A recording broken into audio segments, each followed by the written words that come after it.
The Locked On Podcast Network presents the College Sports Big 3 in 30. The three biggest stories in college sports. From our local experts at the Locked On Podcast Network. Bringing you the real story. Why it matters, what's next, who wins the big game, and more, all in 30 minutes. The College Sports Big 3 in 30 starts now with the biggest story in college sports. The Arizona Wildcats shocked the defending champions, the Florida Gators, to start the season. You are Locked On Wildcats, your daily podcast on the Arizona Wildcats. Let's dive right in. Arizona won 93-87. Unless you're living under a rock, you know that. So, how did they do it? They did so behind Koa Pete's monster performance. Boy, was he spectacular. 30 points, 7 boards, 5 assists, 3 steals. Did it all at the biggest moments. He was the best player on the court on a court full of national champions. That is a career night against anyone. But against Alex Condon as the primary defender, who was just voted as the first team All-American preseason, that is just a sign of what's to come for Koa Pete. That's not just a one-off. It's a declaration of he's that dude, and I thought he'd average 16-7 and would be the best player in Arizona on a top 10 team. And I likened him to Cooper Flagg as a mismatched power forward, creating advantages and creating for his teammates to generate the best offense for the team. But I was too low on him. I used Cooper Flagg to draw attention to how important Koa Pete would be for Arizona, but I don't think I gave enough praise to what Koa Pete is and was. Like, I've known about Koa Pete, and I've known how good he is for half a decade, maybe more, because his older brother played on Stanford, and I grew up a diehard Stanford football fan. And I want to apologize to Koa Pete. You're unreal, unbelievable, fantastic. Like, that was one of the best freshman debuts I've ever seen, regardless of game. And, oh, yeah, it was against the defending national champions. Additionally, Jaden Bradley was amazing. Scored 27 points, a lot in a row in crucial moments to pull away from the Gators after they tied it up at 67 apiece and things looked a little tenuous. But what I really want to talk about is the resilience. At the heart of what happened in this game, it's the resilience that the Wildcats demonstrated to come back and actually dominate for 30 to 40 minutes after being absolutely rocked in the first 10. Arizona got out-physicaled, out-executed, out-rebounded, outscored in the first 10 minutes of the game, and they were trailing by 12. 10 minutes in, Arizona trailed 32-20. And to build that lead for Florida, they scored on 7 of 8 possessions to open up that lead. What concerned me was how open the shots were. It's not that they were trailing by 12. Like basketball, there's ebbs and flows. It was the fact that the shots that Florida was getting were so easily created, so easily and repeatably generated. And they scored 7 of 8 possessions to open that, and I understand that's not sustainable, but it was the shots they were getting. The Florida guards were getting stuck on screens. Lee and Fland were getting in the paint, throwing lobs. There were second chance points. Arizona looked outmatched physicality-wise. Not saying they didn't have the bodies to physically compete, but it looked like Florida had physical guys who were more ready for the battle, and Arizona had to be ready for the battle, and they ended up being that way. But at 9:54, when it became 32-20, so 10 minutes and 6 seconds into the game, Arizona was trailing by 12. And when trailing by 12, something changed in this game, and Arizona realized that their best player needed to get involved. And so Arizona grew up by feeding their 18-year-old Koa Pete. And he said, yeah, get on my back. I'm going to lead the way. The other thing that happened is right after that, Arizona goes down 12. Braden Burry scored, and then Condon picked up a foul. His second, and that's an important note. And then Pete attacked relentlessly and instilled belief in his team that they were better on the interior. And from that juncture forward, Arizona won the game by 16. They were down by 10 once Burry scored. Then Pete scored after Condon went out, trailing by 10 and winning by 6. That's a 16-point advantage from Arizona. And they were the better team by a decent margin for the vast majority of the remaining 30 minutes. The 29 minutes and 30 seconds after Condon went out of the game. Koa went at Chinyelu. He torched him. He went at Handlocked, and he torched him. He was beaten up on Condon. And Koa enabled Arizona to play their game, which is scoring a ton at the rim. We talked about this as a key throughout the season before this game happened and in the preview that they're going to score a ton at the basket. But Koa was able to get to the rim in a multitude of ways. He was generating looks out of isolations from the free throw line. He was catching it out of short rolls, making the right decisions, passing as well as scoring. And he was schooling the slower, big-bodied guys just like we had imagined he would, except he was even better than I thought.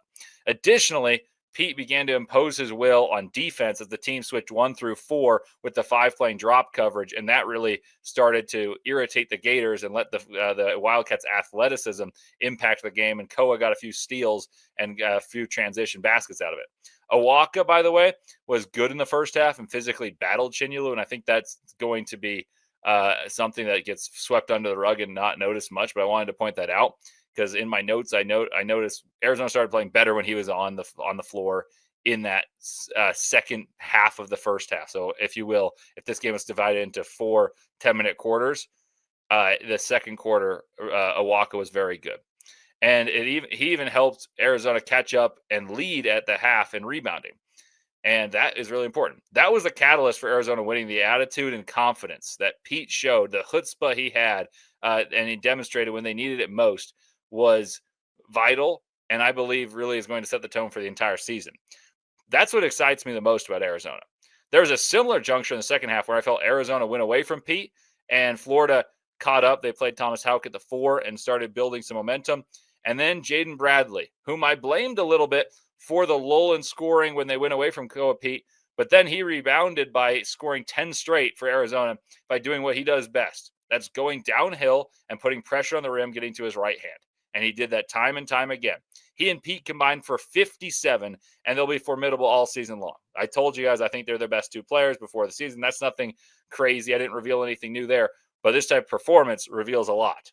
Arizona for 30 minutes was better than the defending champs because they had a more clear identity of who they are. And they had a more clear identity of who they are this year than the defending champs did this year because their core is vastly different. I said that on the crossover with Brandon Olson. Arizona knows what they do. They score on the interior. They're going to play fast, and they're going to rely heavily on 2-pointers. You've heard my take on Arizona being a top 10 offense, a top 20 pace team, a top 10 rebounding team. I've said this numerous times with Ryan Hammer. I said it with Brandon Olson. I've said it with Jonathan Shields. All my guests have heard that. Also, I've said it to you guys at home. It seems very, very likely now, having seen the Cats play. Like, I feel absolutely confident in those takes. But what I didn't talk about enough is they scored 50 points in the paint, and out of the 93 points, all but 37 were scored from 2. And 31 of those were free throws. So we'll talk about a little bit of that too. But that's 60% of the points from 2. And if you can do that versus Florida and their size, that means you can score efficiently against anyone because 2-pointers are repeatable. That's another reason I'm extremely bullish. That and a few other reasons are why I'm so bullish, not only about this game, about the interior scoring, but why I'm so bullish on Arizona's season and their chances going forward to make a serious run at a national title. The NFL season is rolling along, and FanDuel is making sure you're ready for the weekend with a can't-miss offer. Right now, new customers can bet just $5, and if your bet wins, you'll get $300 in bonus bets to use across the app. I love using FanDuel because it fits how I like to bet in the moment, whether it's a player prop or I want to build a same-game parlay or even jumping in live as the action unfolds. It's quick, it's easy, and it's the best way to add a little more energy to Sunday. So are you ready to play? Download the FanDuel app now by visiting FanDuel.com to get started. That's FanDuel.com to place your first $5 bet. Dylan Raiola is out. How does the big news change what remains in this football season for Nebraska?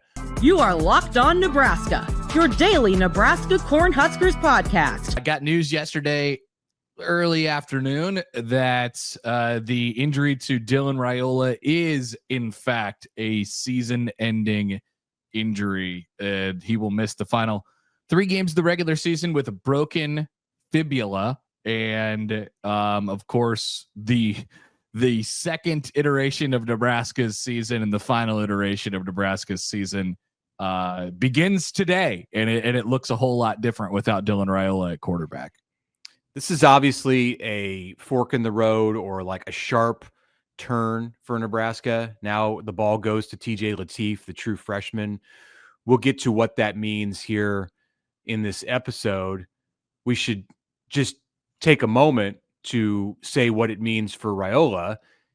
With a break, a fracture, he's going to be out for a period of months. Probably hear more about the prognosis from Matt Rule on Monday, and if Raiola could return potentially for spring ball. I mean, Nebraska has the luxury of actually being able to move or shift a bit. It's do the Huskers want to push spring ball back a couple of weeks? At times they've started after spring break. At times they've started before spring break. Does the status of Dylan Raiola and when he would be able to move on this leg impact that? That's all stuff for way down the road. He finishes his sophomore season with exactly 2,000 passing yards, 181 to 250, 18 touchdowns, 6 interceptions in 9 games.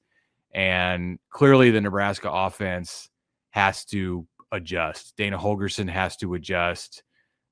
Just a tough deal for Dylan. He was sacked 16 times and 2 losses against Minnesota and Michigan. And, I think we sat here and said a dozen times, if this continues, he's going to get hurt. It's really difficult to withstand that kind of heat throughout a season. And of late, Nebraska's done a better job protecting him. Sacked just once in 2+ quarters of play on Saturday against USC, and the one did him in. So that's it for Dylan Raiola, the former 5-star, as a sophomore. He'll be back, of course, as a junior, but now the ball and the story shifts to a true freshman, TJ Lateef. Well, yeah, I mean, I think for Dylan, everything's sort of on the table. But I don't think that my guess would be, that we're not in any sort of danger of him not being there for spring ball. I don't think that we're looking at that sort of significance of an injury at this point. Like the way it seemed, I guess, on Saturday night, but I guess it didn't seem like he had a broken fibula either. So, right. That'd be about 5 months away. So you're right. I mean, that's a bone break should certainly heal at that point. I mean, you just don't know if he's got any other kind of damage to the ankle. Right. I think he should be recovered in plenty of time for that. But then you start to wonder about, how this season ends. Like, there's a whole bunch of scenarios that go through your head. For example, if TJ Lateef is really good, what does that mean for Dylan Raiola? If TJ Lateef is really bad, what does that mean for Dylan Raiola? If Nebraska's not able to figure it out offensively, like you would think that Dylan is going to be sitting and watching on the side and sort of, thinking, hey, if I really only do have 1 year left in my college career, do I want to do it here? Do I need a fresh start? And all those things. That's an evaluation point for everybody. So he could sit around and kind of watch that while as well being a leader, just not on the field over the next 3 regular season games plus a bowl game at this point. So yeah, I think there's a lot of stuff that's on the table and a lot of stuff changes here in the last couple months. I think it's only fair with Dylan at this point to continue this conversation with the belief that the only option, or that the far and away most likely option for him, is that he is back as the starting quarterback at Nebraska as a junior. He has done everything above and beyond in this season to take ownership in this program, be a leader in this program, be the guy who is instrumental in taking Nebraska to the next level. And that business remains unfinished now with this injury 3/4 of the way through his sophomore season. So, everything is a question. There are always questions about every player in this era that we live in college football. But as he rehabs through this thing, it would stun me at this point here on November 3rd if he were to even consider going through that anywhere other than Lincoln, Nebraska, where he has so much comfort and so much at his disposal to be able to help him have the best outcome through this injury. Me too. For the record, it just seems like, it has to be a conversation for everybody, especially at that position. And so Sure. you sort of wonder what a new perspective might do for him. It's a He's going to get that. He's He's going to get that yeah, perspective of he's sitting and never had- watching. He's never had Could be anything good for him. really like this. It could be good for him. It could be bad for him. I don't know how he's going to, I don't know, we don't know what type of guy he is to be able to sort of handle this. And so I don't know. We'll see. He's such a creature of habit Yeah. and lives in that routine of immediately getting on to the next week of preparation, and his off season is so regimented. We've seen him in both of his off seasons at Nebraska do a lot of the same things and act like an NFL quarterback in training. And now you get this curveball.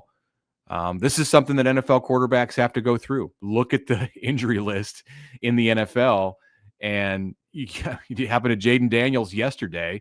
And every week there's a star quarterback in the NFL who is facing something like what Dylan's going through now. So this in itself, while absolutely it's kind of the, I wrote this morning about the "Welcome to Your Worst Nightmare" sign being displayed at Memorial Stadium on Saturday in the student section. I don't think this is what they had in mind, but this is kind of the worst nightmare for Nebraska to have its the face of its program go down at this point.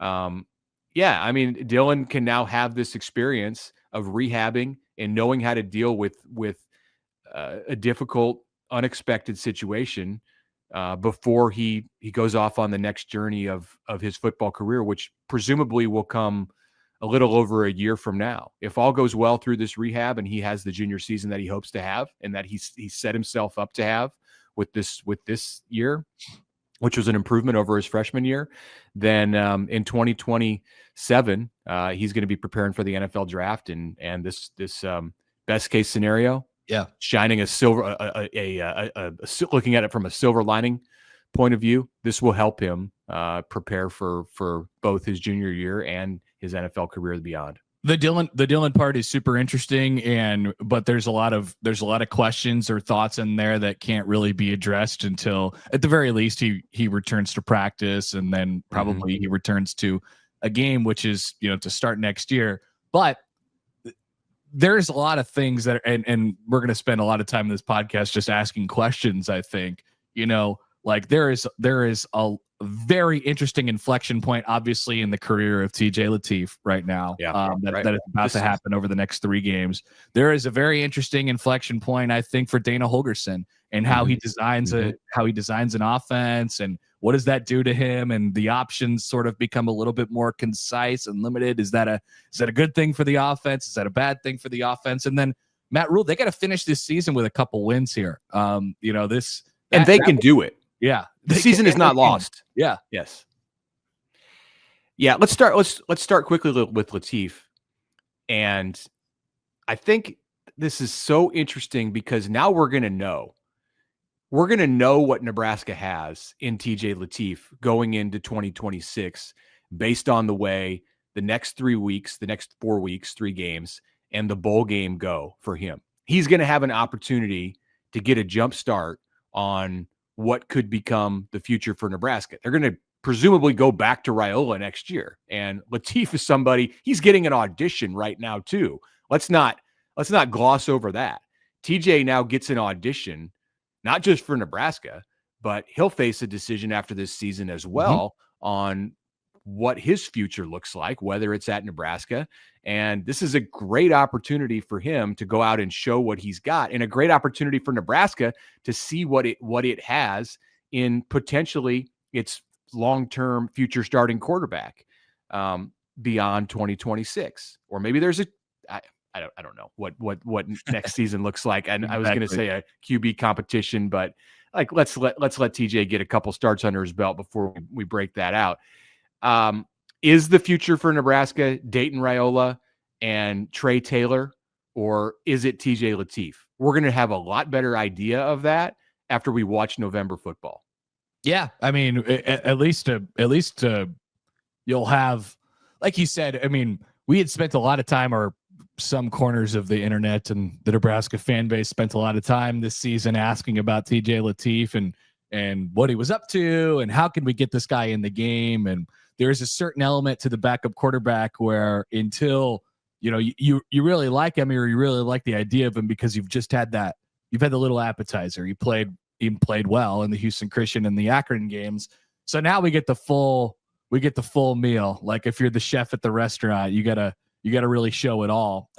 And who knows what people will think about him over the next, after the next 3 games of the regular season and then potentially a bowl game. I mean, yeah. And for the record, like I do think, like you said, Mitch, before, I think Nebraska's capable of winning, and I think he's capable of putting Nebraska in the right position to do so. And we'll see what changes this week with a week of prep, and he's the starter. And but it's a steep learning curve. Usually, when a freshman takes over, they take over and they play early in the season against non-conference opponents, and the weather is nice, and there's not a whole lot of pressure there. When quarterbacks are making their first couple starts, well, he's going to make his first start in the Rose Bowl on the road in a game that Nebraska's got to win. So that's a little different. Well, the weather will be nice, and he'll be at home. He'll feel comfortable. I would think The NFL season is rolling along, and FanDuel is making sure you're ready for the weekend with a can't-miss offer.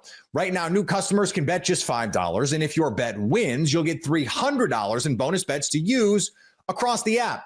I love using FanDuel because it fits how I like to bet in the moment, whether it's a player prop or I want to build a same-game parlay or even jumping in live as the action unfolds. It's quick, it's easy, and it's the best way to add a little more energy to Sunday. So are you ready to play? Download the FanDuel app now by visiting FanDuel.com to get started. That's FanDuel.com to place your first $5 bet.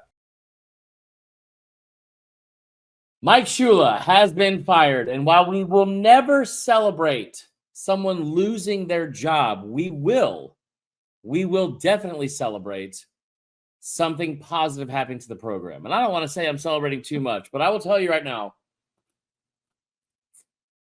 the champagne has been popped. The season still sucks. Everything still sucks. But Mike Shula's gone. And I tell you what, I'm like conflicted on how to begin this because, as you can see in the background with the balloons, it's my fiance's 32nd birthday. I was granted permission to do a quick live reaction, so it's not going to be super long. We're not going to get into too much of the ins and outs of who they're going to bring in next, all that kind of stuff. We have all week to do that because it's a bye week and all that kind of stuff. I'm conflicted on how to start the show because I respect the crap out of Mike Shula's career and his resume and all that kind of stuff. But this was a total failure. And it has, in my opinion, you ruined a season, and he's not the only one responsible for it. But a season was ruined with so much hope. Maybe they weren't the 13th best team in the country. I can easily see that. The offensive line had issues. The defense maybe wasn't as good up front at times, blah, blah, blah. Like all those things can be true. But there was one specific and consistent massive issue on this team, and everyone knew it.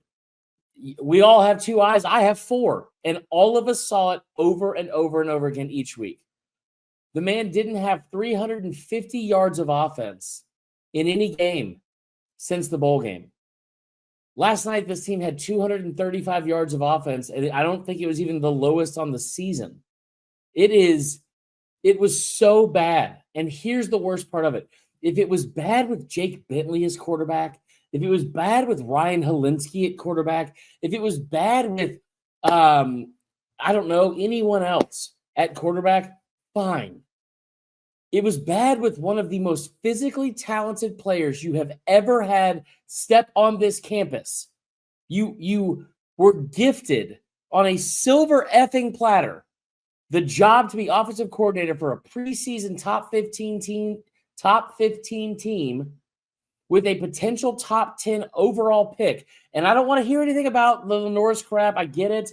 I'm not here to weigh in on his potential draft prospects. But those are all things that you had staring directly at you when you were handed the keys to this car and you crashed it. I don't even know if you made it out of the garage. I don't even know if you opened the garage door before you crashed this car that was given to you. It was so bad, so often, all year long. And it's over. It's over, and it's the right thing to do. And I will credit Shane Beamer over and over and over again for this. He may not love that he had to do it, but we have seen him now twice in one season make a much-needed change and fire someone, even though he doesn't love to do that and hasn't done it in the past. In season, it was the right thing to do.